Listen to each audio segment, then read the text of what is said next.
Ողջույն ձեզ, քույրեր եւ եղբայրներ։ Հերթական բնագից հաղորդումն է հետաքրքիր է լինելու։ Առաջարկում եմ դիտել մինչև վերջ։ Անցած անգամ ես ասացի, որ գոյություն ունի փաստաթուղթ, որի հիման վրա մենք կարծում ենք, որ եւ վստահ ենք, որ մեր երկրի այսօրվա ղեկավարը արտասահմանյան երկրի գործակալ։ Ես ուսումնասիրելով ձեր ցանկությունները, շատերը գրում են, թե ինչի շուտ չենք ասել, ինչ ենք պահել, մենք չենք պահել։ Ես ձեզ ասեմ, այս փաստաթուղթը նոր է հայտնվել մեր մոտ, դրա համար էլ հրապարակում ենք հիմա։ Բայց ասեմ հետևյալը, սա նոր փաստաթուղթ չի, եւ ես վստահ եմ, որ մեր երկրի նախկին վերնախավից ոմանք տեղյակ էին այս փաստաթղթի մասին, բայց փաստաթուղթը չէին հրապարակում, ոչ մի բան չէին ձեռնարկում, կարծում եմ, որ սեփական կարիքների եւ դիրքերի ամրապնդման համար եւ այսօր, որ ասենք անվտանգ ապրեն։ Մենք սպասում ենք, որ Նիկոլ Փաշինյանի վրա քրեական գործ կհարուցվի, բայց իմ հասած տեղեկություններով գործ են հարուցել, որ գործ են ուզում հարուցեն, ինչ որ վարկաբեկում եւ այլ եւ այլ։ Հարուցեք։ Միևնույն է, այս փաստաթուղթը դուրս է գալու ջրի երես։ Ավելին ասեմ, այս փաստաթղթի մասին տեղյակ էին այդ թվում ԱԱՑ-ում։ Իմ մոտ հարց է, ինչի ԱԱՑ-ն քրեական գործ ժամանակին չի հարուցել եւ այսօր էլ ոչինչ չի անում։ Տեսնելով ակնհայտ դավաճանություն, հողերի հանձնում, միաձնյա որոշում Արցախի հանձնում եւ այլ եւ այլ։ Ես հարցեր ունեմ, որին պնդում եմ, որ երկրի ղեկավարը պետք է պատասխանի։ Հարց առաջին։ Եղել եք դուք 99 թվականին Թուրքիայում, ում կողմից եք գործ ուղղել, ինչ խնդիրներ եք այնտեղ կատարել եւ երբ եք ծանոթացել Նայիրի Հունանյանի հետ։ Եղել է ձեր հետ Նայիրի Հունանյանը Թուրքիայում, թե ոչ։ Հարց երկրորդ։ Ինչ հաճախականությամբ եք դուք հաճախել ամերիկյան դեսպանատունը տարիների ընթացքում։ Ինչի դիմաց եք դուք ծառայել այլ երկրի արտաքին հետախուզության։ Հարց երրորդ։ Պետք է պատասխանեք, ինչ կապերի մեջ եք դուք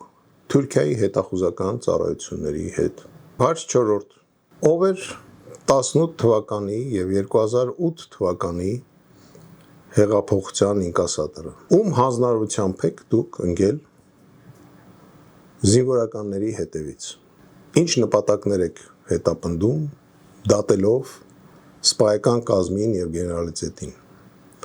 Այսօր այնպիսի տպավորություն է, որ ամենամեծ հանցագործները եւ դավաճանները Հայաստանում դա զինվորականներն են։ Մյուս հարցը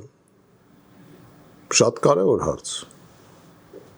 Ինչի համար եք դուք եկել իշխանության։ Ես կարծում եմ, դուք այս հարցերին դուխները չի հերիքի, որ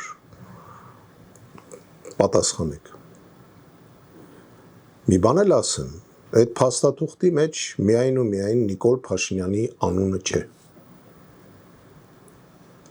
Այդ փաստաթուղթը այսօր կա ոմանց մոտ, ես կրկնում եմ։ Ինչի համար են սուս նստել։ Ու ես տեղյակ եմ ում մոտ կա։ Իմ խոսալուց հետո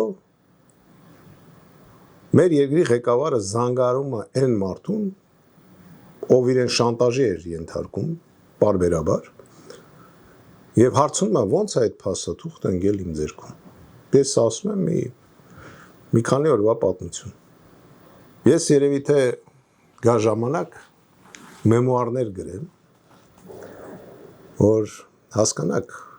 մեր երկրում ով է, ով ում համար է ծառայել իրականում։ Եվ հասկանանք, ինչի մենք այսօր չենք կարողանում խաղաղ ապրել մեկս մեկի հետ։ Ես նորից եմ կրկնում, ես պահանջում եմ բոլոր քաղաքական գործերը կարճել, դադարեցնել,